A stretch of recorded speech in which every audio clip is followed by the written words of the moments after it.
Hi, this is Pastor Dan. I'm coming to you today with another 5 to Inspire. So I want to share with you today beginning a series of reflections called The Land Between. So it's going to be following some of the wilderness wanderings, as we call them, that time after Israel left Egypt and that time between Egypt and coming to the Promised Land. There's 40 years that pass by, and God is at work during that time, though. And so I want to share, first of all, that the land between is really a place that prepares us for the next season in life.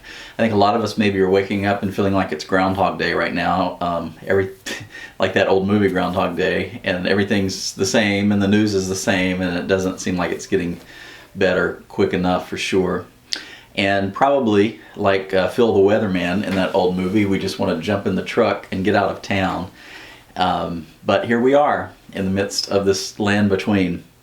So you may not be happy with what I'm about to say, but I want to suggest that instead of trying to find the quickest way out of this space, that instead let's talk about what God might want to do in our lives during this difficult time, during this time of transition.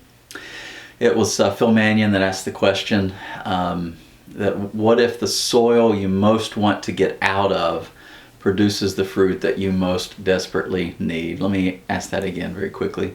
What if the soil that you most want to get out of produces the fruit that you most desperately need?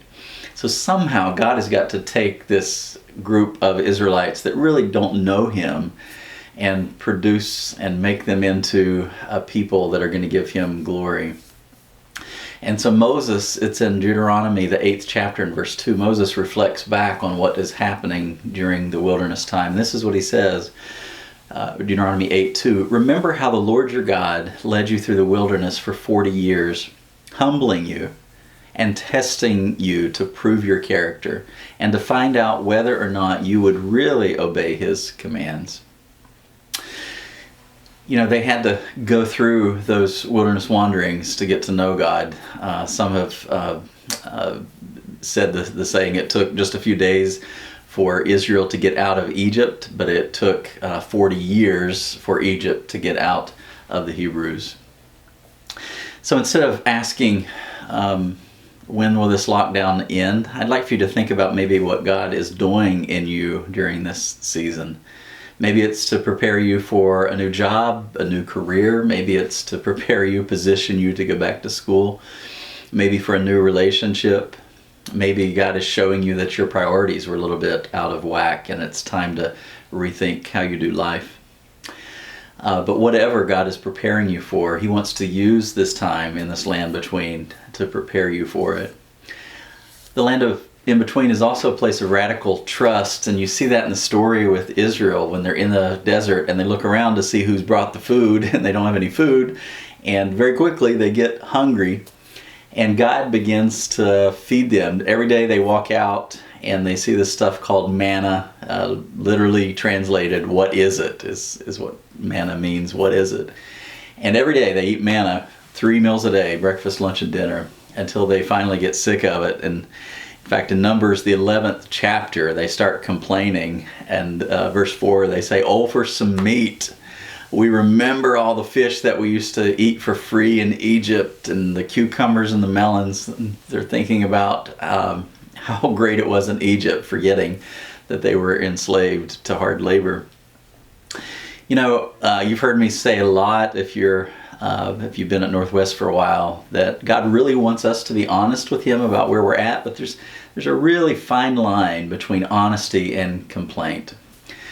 Complaint, according to the dictionary, it's an expression of resentment, it's an expression of discontent, it's an expression of fault finding. And so when we see in the desert that Israel's complaining, they really have wandered past honesty into a place, a dangerous place.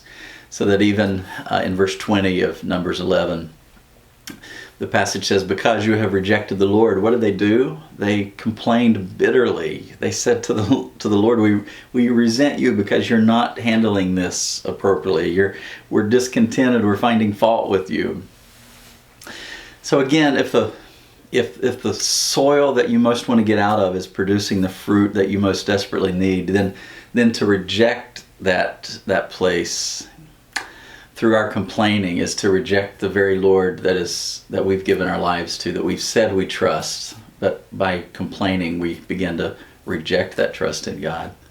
And finally, our choices in the land between are so important. I know it's so easy right now to think that life is kind of on hold, and after this is done, then we'll start, making better choices.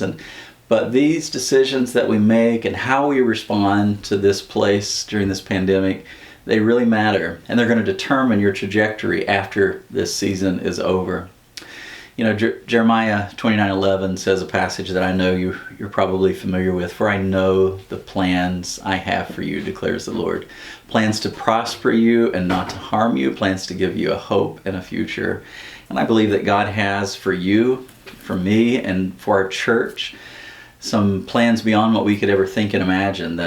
That He's positioning us and growing our character for something pretty amazing, even as a church, as individuals. And so the decisions you make now can send you off course, and we don't have time to talk about it now, but it sent Israel off course. Don't let your decisions you make during this time send you off course. Keep trusting God. God's at work in this land between. We'll see you next time.